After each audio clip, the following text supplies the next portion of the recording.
I was flying home at the end of a day. Oh, thank goodness that's over. And there was a most almighty bang, and he hit me. It seemed to be never stopping and was very frightening some of the time. My only object in life was to shoot as many of the buggers down as possible. It's a very queer sensation. You just fall through the air. And my face started to hurt a little bit, so I took my mask off. And of course the chamois leather on the face mask was burnt, and I looked down and saw I had no trousers on. We've got to get in close and fire as little as possible, but effectively as possible.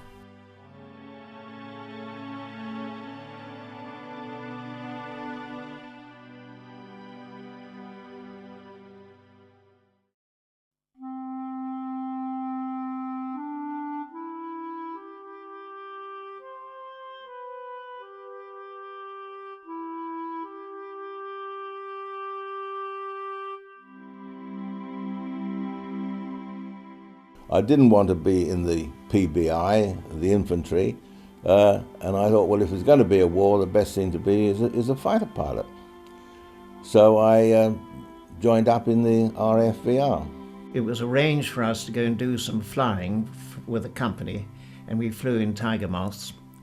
And I got an introduction, and they said, well, why don't you come over to England and go to the Air Ministry, and we'll see if we can get you into the RAF. Well, I always wanted to fly since I was a small boy, and joining the Air Force was the cheapest way of learning to fly that I know. It didn't cost me anything, and in fact, they started to pay me. It was going to be biplanes with pilot and air gunner, you see. So I said to him, I'd like to be an air gunner, sir. See? And he said to me, he laughed, and he said, I don't think you'd see over the scarf ring. And I thought, what does so-and-so with the scarf ring? But I said, yes I will, sir, yes I will. I'll see over that. And it sort of shook him a bit, and he said, all right, Clark, you could be an air gunner. No training we had was suitable for what arose. We had these various number 1, 2 and 3 attacks which were taught, even when in March, when we first got our Spitfires. There hadn't been any war since the First World War, and the thought was that Spitfires and 109s were so fast that you couldn't have the sort of dogfights you'd had in the First World War. But apart from that, nobody gave a thought, it seemed to me, that the German fighters and our fighters would come against each other at all, because Germany was too far from England for the two to meet. Because of the Maginot Line, I suppose, nobody gave a thought before the war that they'd just march across.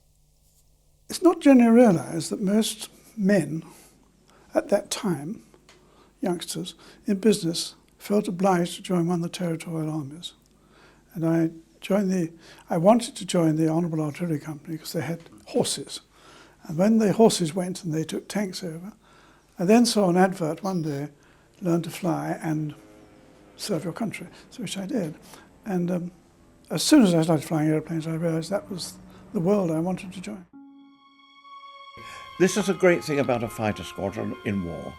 It's a very tight community, from the ground crew, who look after a fitter and a rigger. Each aeroplane had its own. That was their aeroplane, and you were permitted to fly it. We still consider ourselves to be as good as anybody else, as good as any of the 109 pilots that we would meet, which we didn't very often, and that we could look after ourselves. The good fellowship between pilots in a squadron is something that is absolutely unique. Any one of us would have done anything for anybody else. We had a great CO there, it was called George Denham. He was a bit older than the rest of us, a bit like a father figure, but why could he fly? He could fly and he could lead. And everybody, he was held down the greatest regard by his pilots. Being together, didn't want to go in anybody else, forget them. No other squadron, just 92 together. We'd lived and fought and played very hard. The squadron was your, if you like, your home. We felt very much that it was part of our very existence. And we loved being part of a unit. We had to drive ourselves. And when you were in a squadron, you knew who you could trust and you knew how to get other people to behave. And it became a very strong unit. And of course, you're in the mess, you drank together, you knew each other. Actually, it was daunting because they were a well-known front-line Royal Air Force squadron with some excellent pilots. And I was very humble because I realised that I was only a number, really, just making a team up. More like in cricket, you have a long stop who stands behind the wicket-keeper. That was my sort of job.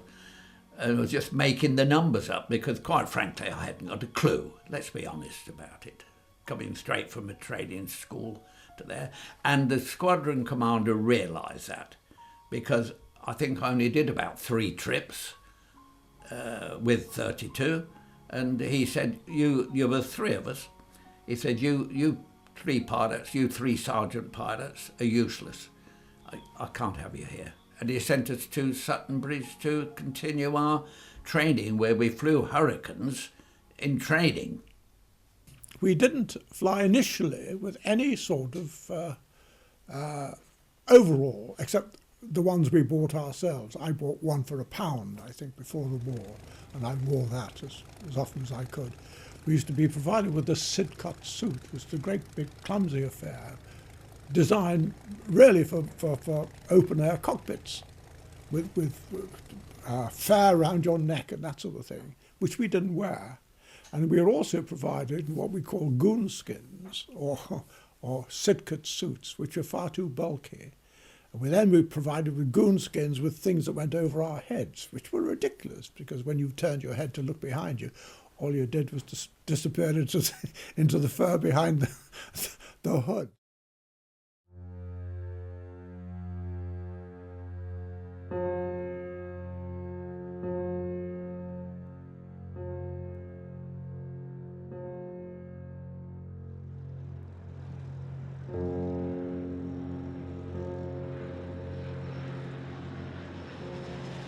You've got to realise too that the Hurricane and the Spitfire were new aircraft. We had been flying biplanes up till then, and the whole concept of the aeroplane was landing wires and flying wires holding the wings up, whereas the monoplane, as it was a single wing aeroplane. And we had to learn that. Also, another great thing which happened, which never given enough credit for, is the advent of the Merlin engine. The 1,000 horsepower in those days was unheard of. It meant, for one thing, that we could fly normally through cloud. And I know they used to teach us to fly on instruments a lot, but one did avoid it if you could. Holes in cloud became very popular. If you're asking me which of the 2 I would prefer to go to war in, it was the Spitfire, because it was the most delightful aeroplane to fly. You didn't get in it, you strapped it on. And it was a friendly aeroplane, wouldn't let you down.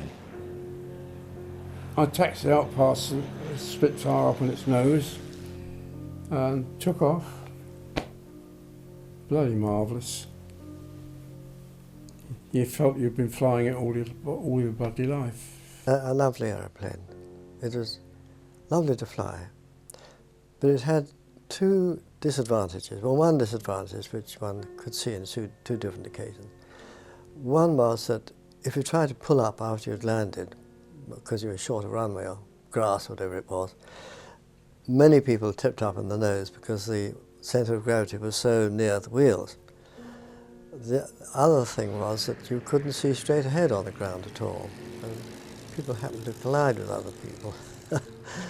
And in the air, the disadvantage was that you really couldn't, if you had to take a deflection shot of anything like 15 degrees or more, you wouldn't be seeing it. If you were taking a correct shot, you wouldn't be seeing your target at all, because it would be underneath the nose. The amount of lead you'd have to give on it would be underneath the nose. And there again, I think that one reason why Hurricane pilots perhaps scored as many as they did compared with Spitfires, that they could see what they were shooting at, where the Spitfire pilot couldn't unless he was more or less behind. It was a completely new aircraft to us, new concept of flying too. We had to learn it. We had to learn this tremendous power which we had in front of us. But the takeoff on a Hurricane, in those days we had fixed two-wing props, no variable pitch propellers. It was a very long takeoff, and that used to worry me a bit. Especially in those days we had flame trap troubles, which, not generally known today, meant the engine cut out about once every 4 or 5 takeoffs. She cut out for a few seconds, then picked up again. You hoped. Sitting in the Hurricane, you were higher up and you got a good view forward for taking off or landing. It was a very stable aircraft. It could take a lot of punishment. It could take a lot of machine gun bullets through the fuselage and the wings and still fly. The nearest comparison I can give you is the Hurricane was a thoroughbred horse and the Spitfire was the racehorse. That tells you everything. And the Spitfire was the most beautiful thing to fly. But I think for my fighting, and thank God most of my fighting was done in Hurricanes, I'd rather have the Hurricane. Because when you're in a dogfight with an enemy trying to shoot at you, you do awful things to an aeroplane, things the aeroplane was never designed for. Because it's far better to live, come back again. We knew that the Hurricane versus the 109, what was the best altitude? And the best altitude was about 10,000 feet, as far as we were concerned. And that's the height that we flew at.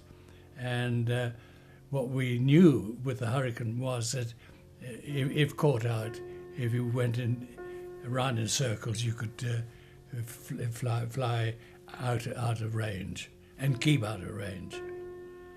I mean, at Croydon, we'd take off as a squadron because it was a grass airfield. So you get all 12 aeroplanes lined up right across the airfield. Wonderful sight.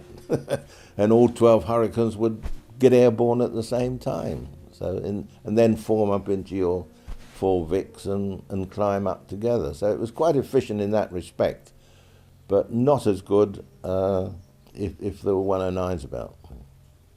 Heinkels, where we saw a lot of them, were difficult to shoot down, and we always felt that the Hurricane did not have a heavy enough gun. The 303, we had 8 303s firing 20 rounds a second per gun.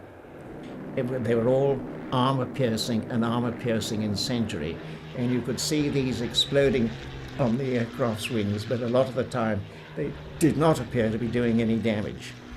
The 8 machine guns that we had with the Hurricanes and Spitfires out in the wings there, they had to be harmonized, and there were 2 harmonizations that were discussed by ourselves and by the armourers. One was spot harmonization, to get as many bullets into one small area as possible, or to spread the overall area. The guns on a Spitfire or a Hurricane only last about 13 seconds. So you tended to fire in 1 second or 2 second bursts. That's the golden rule. You get rid of an awful lot of ammunition. You get a lot of rounds off in that time. You had 2,400 rounds, roughly. It's about 300 rounds per gun, and that used to go out in about 13 seconds. But an awful lot of lead flies out in that time, provided you get it aimed at the right place, provided you're close enough. These facts have all got to be always borne in mind. If you see him, turn inside, and you'll always be able to turn inside more quickly than the Hun. And get up higher, he must be higher, and then preferably in the sun, as far as he was concerned. And if you were attacked, once the bullets flew, get out of it. Get out of the way, I should say. Not get out of it, get out of the way.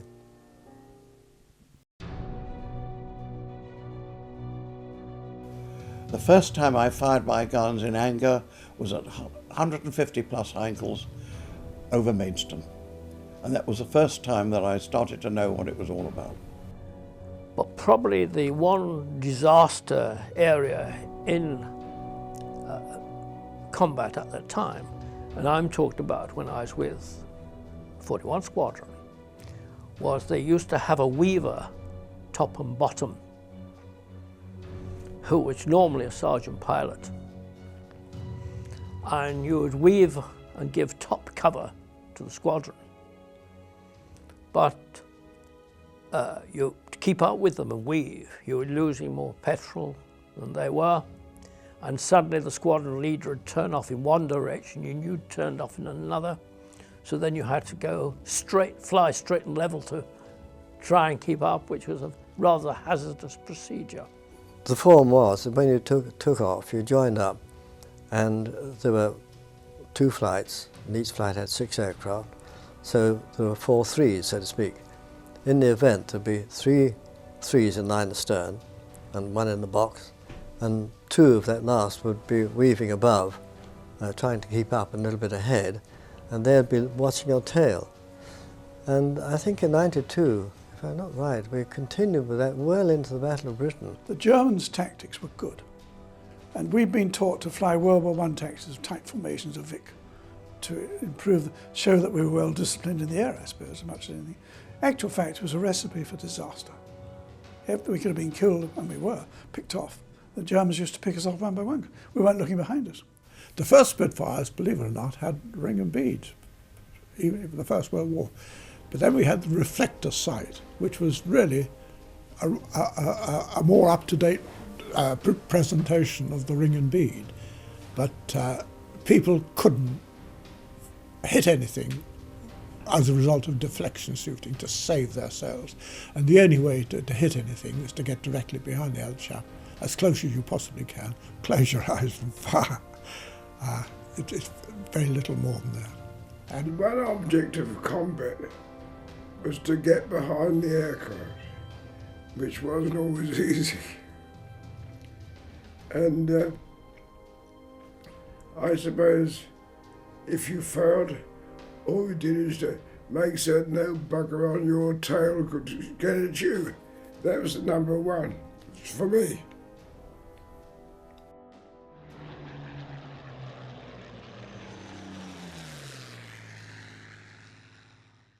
We had to get into about 250 feet, which is very close and fairly bumpy because you got into the slipstream of these things.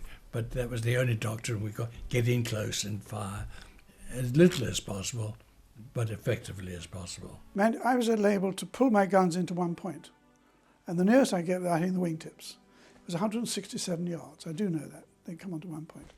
And I did this because I reckon the only way to make a kill was to get really close. In one case, I shot a Heinkel 111 and suddenly burst of oil. I thought I'd blown my own engine up. And when my fitter and rigger got to clean it up afterwards, I landed fairly quick, they found it was German oil from the Heinkel 111's oil tanks had blown up and come into my airplane. It gives some idea how close we were. Knowing your aircraft and what it was capable of was one of the primary requirements of a good fighter pilot. Height is essential. Don't hang around in the skies, congratulating yourself and so on. Never fly straight and level in the combat area. Get in, hit the bombers hard and get out again. Don't hang around. And keep your eyes open all the time. That's about the basics of the thing. And if you did that, then you stood a better chance of getting away with it. The technique was, as the 109s dived down on you, you did an inverse turn. You put your foot across and you did a flick roll. And that almost immediately meant that the Messerschmitt was then in front of you. And I shot down 2 Messerschmitts that way. In those days we used to be called at 3:30 in the morning, breakfast at 4, when you really feel like having breakfast, and then it was down to dispersal. In the end, you didn't think about it, you were tired. I could always see dawn readiness. I can see the Spitfire standing in the gloom at dispersal. I can hear the airmen and the clank of petrol bowsers, and I can remember sort of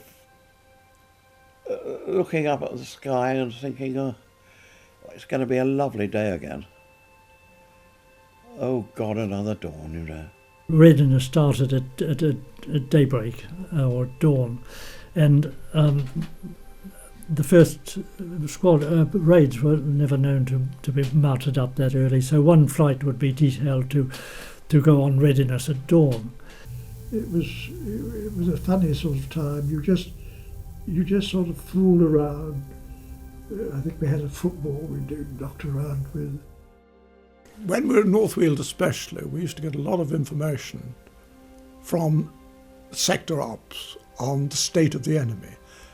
Because the enemy was taking off in northern France, and of course the bombers used to take about an hour to get to height. So they would gradually form up over northern France or northern Belgium, and it would appear on our radar screens or sector's radar screen. We used to get that information. And that was really the most apprehensive part of our flight. The fighters took off a little later because they then had to form up before they could come across to England.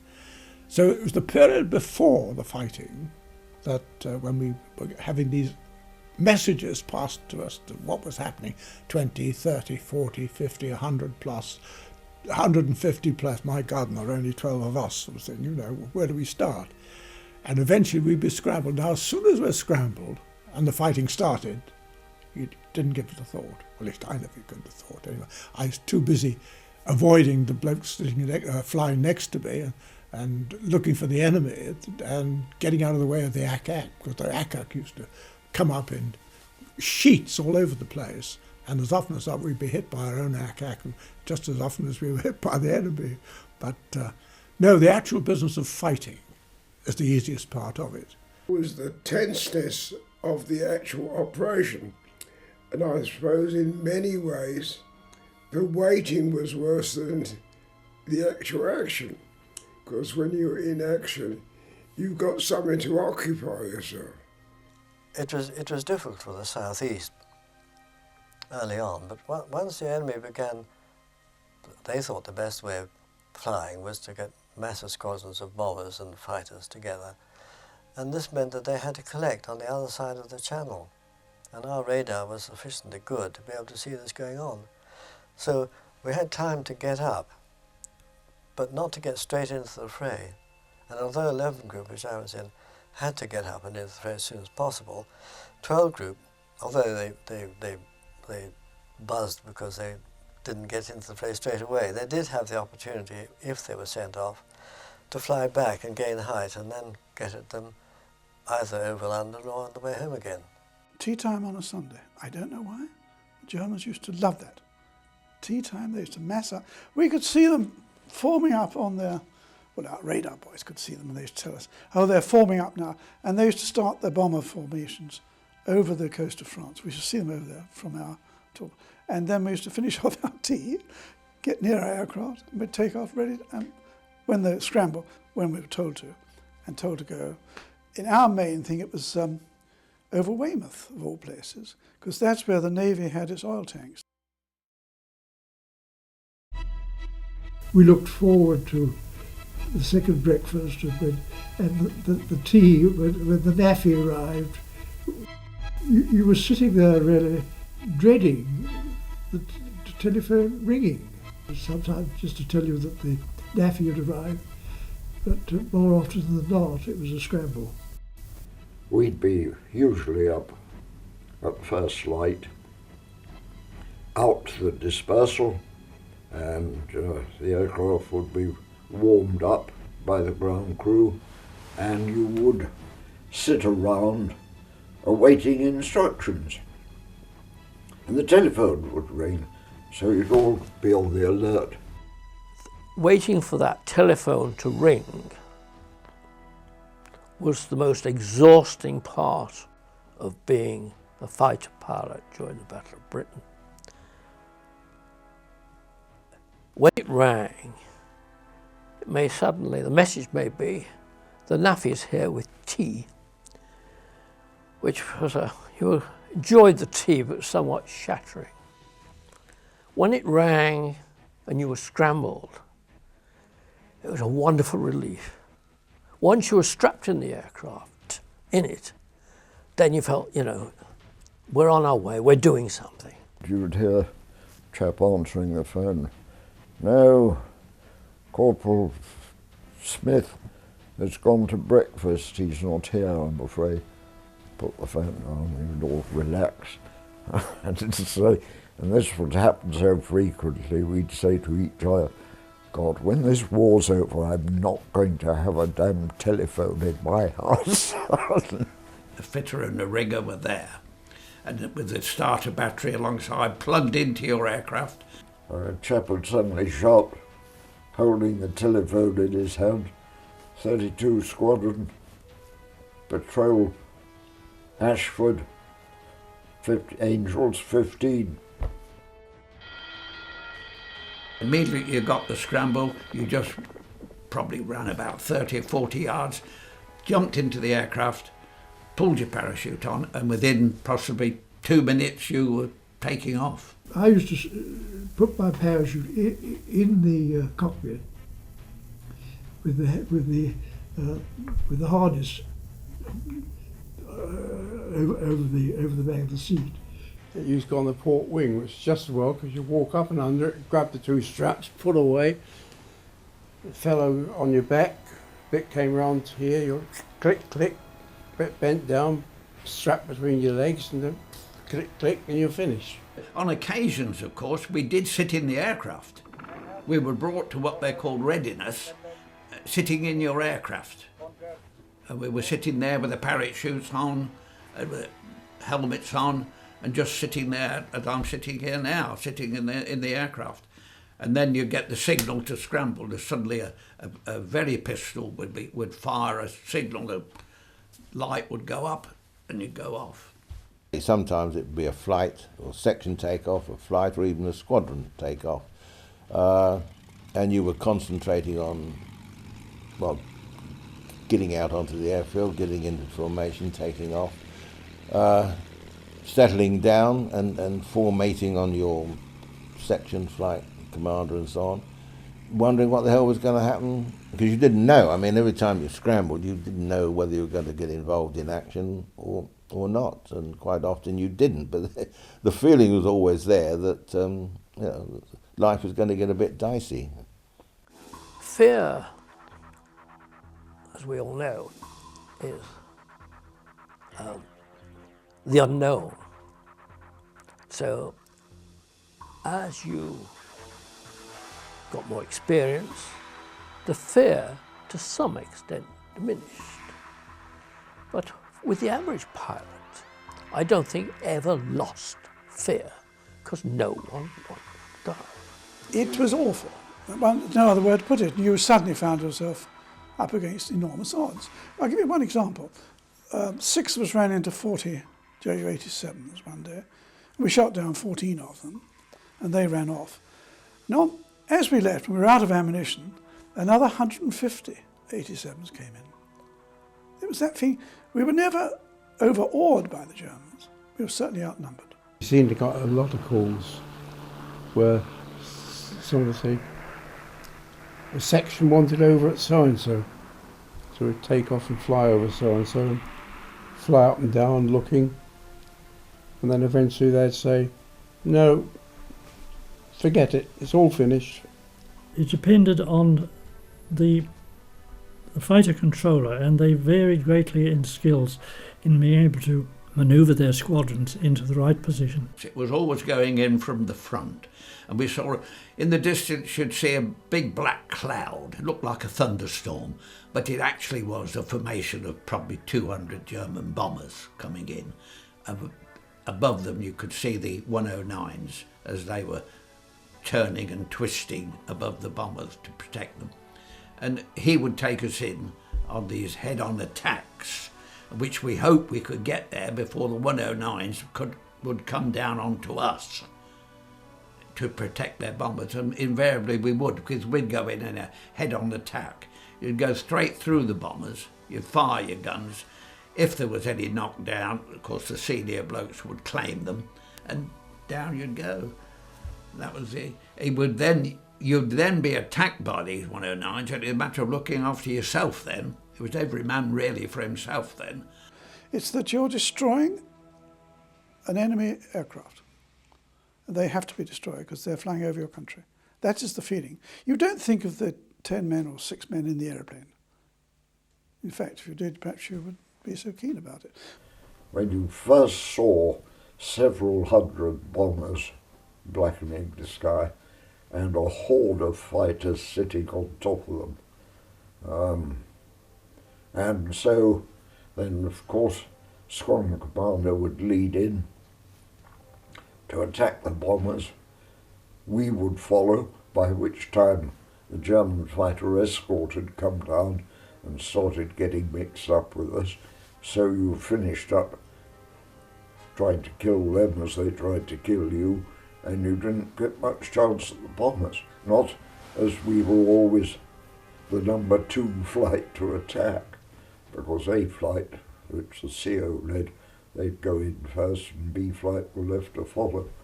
So only occasionally did we manage to break through and get a shot at the bomber formation. Well, what happened was, you see, normally you went in to attack the bombers, which was a large formation. You shot down one, if you could, leader, if possible, of a section, because that did win the war in the end. We didn't know at the time, but we shot down. And as you were doing that, one of their escorting fighters would come onto you, and then you peel off to have your own private fight. And it wasn't, sometimes there were 2 or 3 of them. You had to get out of that. Well, then again, my own experience was that they just dove away. I don't remember having a dogfight that lasted very long, because eventually you'd get on his tail and then he'd dive away, you see. In fact, my experience of generally of 109s is that they always wanted to get away, funnily enough. They didn't want to engage. So you were either caught yourself and didn't have much option, or you had a few moments, or you caught him without being seen, or you got a shot or 2 and then away you went. And you'd be very lucky if you could, if you're already behind, be able to catch up. I had several occasions, full bore, going down, and sometimes, occasionally getting a little bit nearer, mostly not being able to. We were jumped by some 109s out of the sun. This is this type formation business and so on. And the first we knew about it was a frantic shout, break, break, break, which meant you didn't, as I say, you didn't sit around arguing, you just broke, and I broke down, and the 109s came down on us and shot down a chap, damaged somebody else, and I went down and pulled out of the dive and looked around as naturally there, and then ahead of me was a 109 flying straight and level and heading south, going home, and whether he saw me I don't know, but I got straight behind him and shot him down. He could have been one of the ones that had attacked us and had done this, thought, well, it's all over and done with now, I'm going home. And as I say, you, no matter which side you were on, you couldn't afford to relax. The sky's very large, you know. Very large, the sky, because you see these things going on 1 minute, 20 seconds later you wouldn't see an aircraft for some reason. Or only the big black cloud of the bombers, you'd see those going on. But the sky would empty very quickly.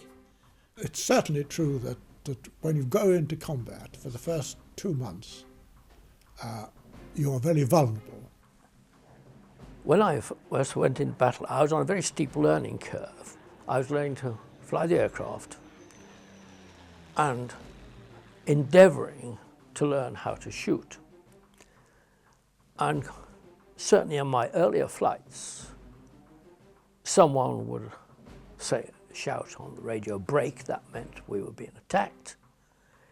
And I broke a steep turn, left or right, and I found myself completely alone in the sky, not even an enemy aircraft in sight, let alone any of my rest of the squadron. The sort of business when you come up through cloud, without looking around, you know there are 12 aircraft around you, even without seeing them, and you're conscious of the fact that you're aware of what's going on. As the war progressed, I'm talking about during the Battle of Britain now, one became more aware. And it was during this period of complete, almost ignorance of not knowing what was happening, to becoming aware, where of course you lost the most pilots. If you got over that steep learning curve, you stood a far better chance of survival. Some people are temperamentally unsuited to fighting.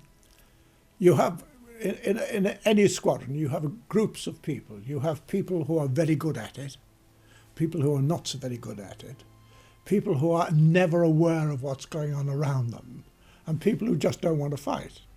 Those people just disappeared.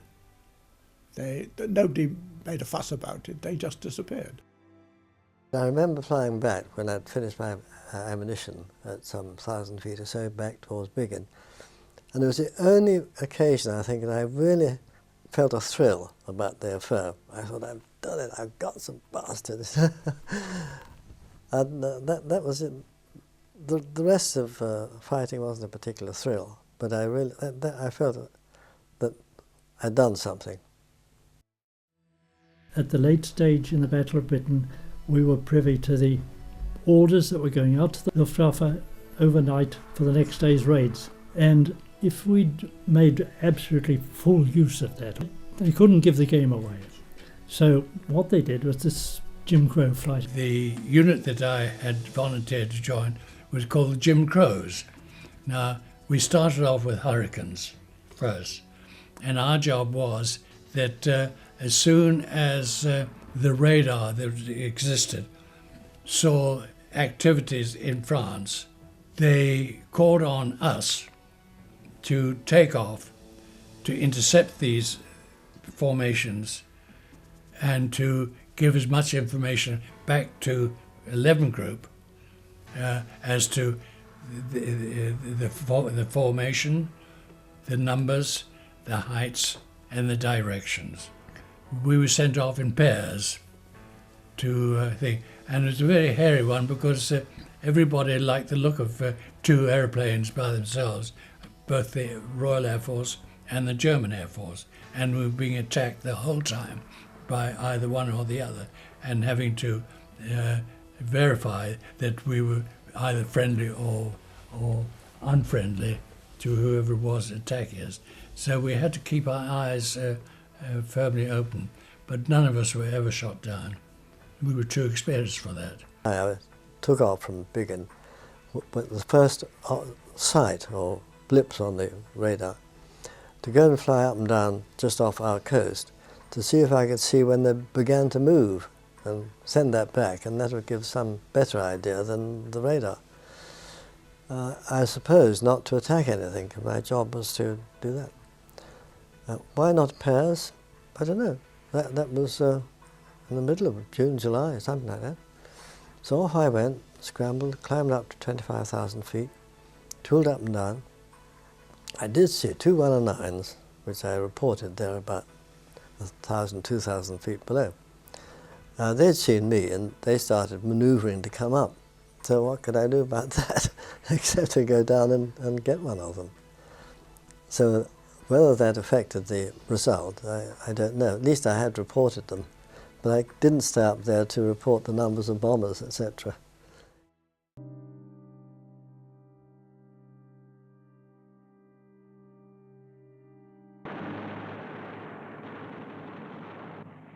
We were going happily along, and suddenly, thump, thump, thump, tracers coming through. I have recollections that seem to me of tracers coming under my armpits and going out through the front of the aircraft.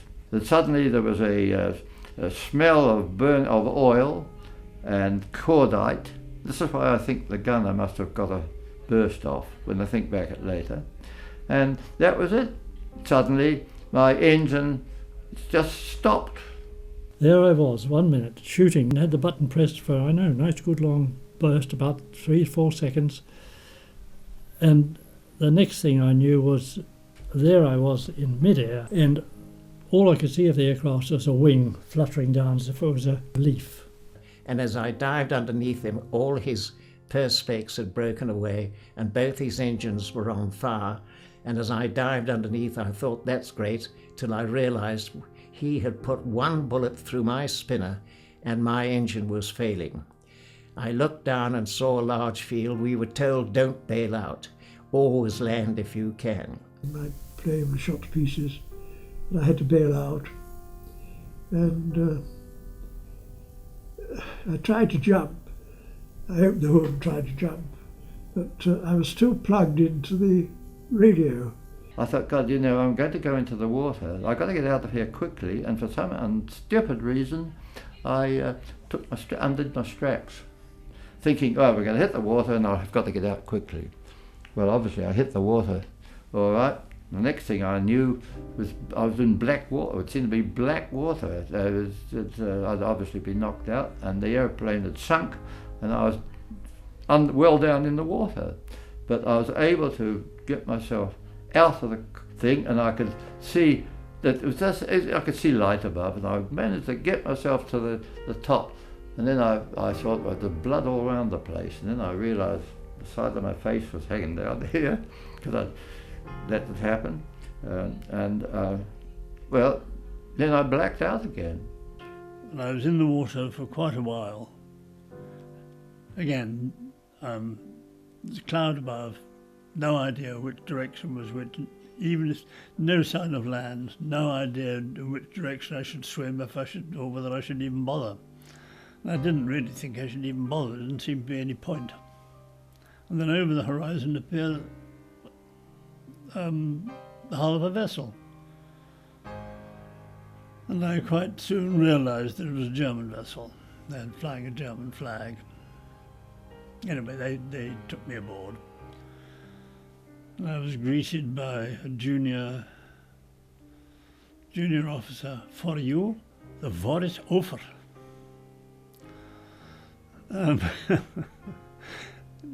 He was quite right.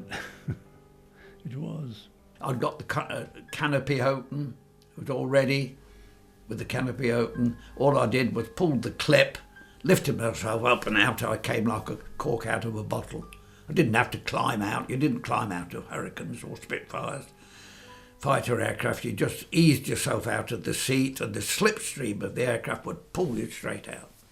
And I had to clue where I was because it was 10 tenths cloud. And it wasn't until eventually I got through the cloud that I realised that I was over the sea.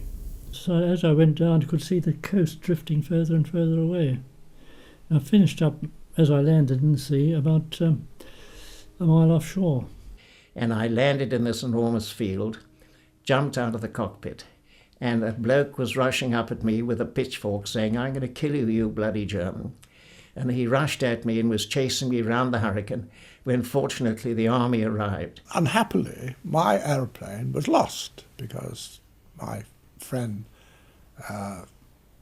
Green was shot down. He came down by parachute too, but the army did a better job on him. They killed him. So when he fell into somebody's back garden and he died in somebody's arms. Wind got into the parachute and carried it away. And then I had to blow up keep myself above water. I had to blow up the Mae West. No CO2 bottles in those days, or compressed air bottles. Blowing and blowing and blowing, nothing was happening. Realised the bladder of the Mae West was split. Now what buoyancy I did get was from K-Pock pads inside, built into the Mae West. And there was I with one hand trying to keep myself above water. As I didn't know it at that time, but my right leg was broken in pieces. I stopped making friends. And that sums it up, because I had too many friends killed. And you do stop. You get used to having friends around you, then suddenly they're not there. You see, the chap who was there at breakfast, he's killed an hour later. You never see him anymore. It sounds awfully easy to say that to you now, but to us we were only young kids, we were only 20s, early 20s, many of us. We had lost too many friends. What we were short of is experienced aircrew, because we lost a lot of people. We lost in 249 Squadron If you bear in mind that the squadron strength was 23 pilots, roughly. We lost 8 killed and pretty well 15 to 20 badly affected by burns and as a result of being shot down, wounded and so on. So there was a constant drip of new people in the squadron.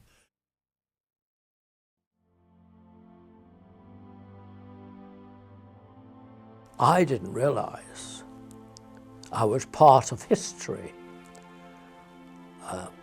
I was just someone trying to do my little bit and survive. And that was it. The bigger picture didn't exist. The constant bombing, mortal combat, and the threat of invasion. In September 1940, those things were very real indeed, believe me. We were angry at these black crosses dare fly over our country. That's the first rule. And they were bombing our mothers. It makes you get angry. You'd be surprised the aggression you'd find inside you, which comes out in other ways. But our way was this, that we were going to give a good account of ourselves. This is how we felt all the way through. You knew that the odds were sort of loaded against you, but you hated the Germans so much you were going to kill them before the bastards could kill me. That was the sort of attitude. It was absolute hatred of the Germans. Morale never went so low as to we ever thought we would lose this battle. It never entered our heads, there's no doubt about that. You felt tired, and we were physically tired. There were times when you used to think, I've got away with it so far, probably tomorrow I'll get killed. That cropped up in your mind now and again. But have a drink and forget it. And we drank quite a lot. I suppose I was scared. I think we did our best at the time, and I was lucky enough to survive. It didn't enter our mind that we had won a battle, because the battle went on, and the war went on, and so on. It's only, as I say, with hindsight, and in the last few years, that people have now started to say this was the definitive battle of the war.